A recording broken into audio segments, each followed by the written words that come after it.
Hello! So, this is a quick little video to talk about time signatures because I feel like I talk about this a lot all over the channel, and sometimes people have no idea what I'm talking about because it is a little bit of like a pretentious musical theory term. So, let me explain it to you. It's actually way more simple than you think it is, okay? Time signatures are made up of two numbers. The top number is how many beats in a bar, and the bottom number is what kind of note we're talking about when we say how many beats. That's it. That's all you need to know. You can click off the video now. If you want a little bit more detail, let me explain it to you. How many beats, for example, that's how much counting we have. In a bar of 4/4, the top number is 4, so we know we're going to be counting 1, 2, 3, 4. 1, 2, 3, 4. That's the top note, how many beats.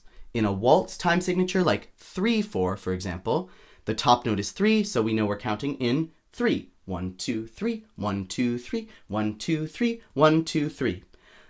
The top note is actually the one that matters the most if you're not trying to read the actual sheet music and you're just trying to feel it out.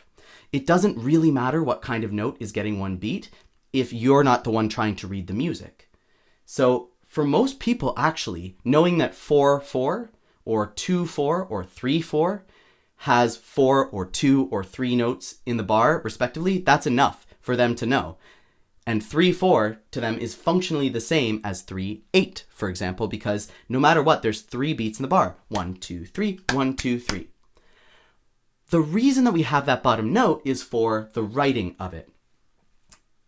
If that bottom number is a 4, for example, it means that we're counting quarter notes. So there will be 3 quarter notes in a bar. A quarter note looks like this. That's a quarter note right there. This is a quarter note. This is also a quarter note. So there we have 3 quarter notes in the bar. 3/8 is a little bit different because it means we have 3/8 notes in the bar. There's 3/8 notes. So these are quarter notes. There's 3 of them in the bar. These are eighth notes. There's 3 of them in the bar. So even though in each one of these time signatures there's 3 beats, in this one we're counting 3 quarter notes, and in this one we're counting 3/8 notes. It's basically only how we're writing it down.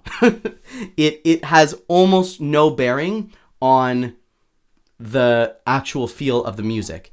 If this tempo was like a quarter note is 120 beats per minute or something, and this tempo was an eighth note is 120 beats per minute, these two bars would actually sound the exact same because a quarter note here has the same beat value as an eighth note here, which has the same beat value. So actually, depending on the tempo, 3/4 and 3/8 and even 3/16 or 3/2 are just different ways of writing kind of the same thing.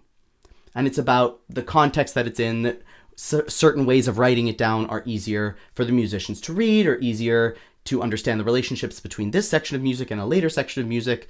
But those are the only reasons you would choose to use different time signatures. Fundamentally, the only thing that really matters is this top number. It's how many beats, and that's how you can feel it out when you're counting it.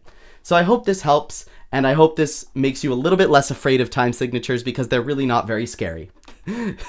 For a little bit of fun, actually, before we go, I want to show you some complicated time signatures. Here's 7/8. Now 7/8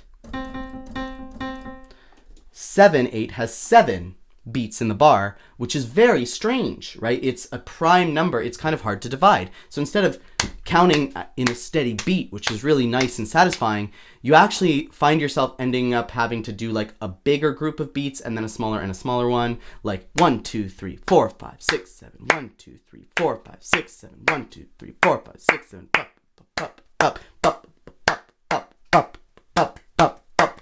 So it's not a steady feeling, but it's just like this cool, exciting rhythmic feeling that like music nerds like me get really, really excited about. So that's a little bit about time signatures. That's what a complicated time signature is. It's just this many beats.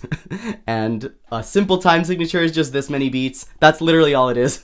I hope that you're a little bit less afraid of time signatures now. And watch this video if you want to be a little bit less afraid of chords. I'll see you there.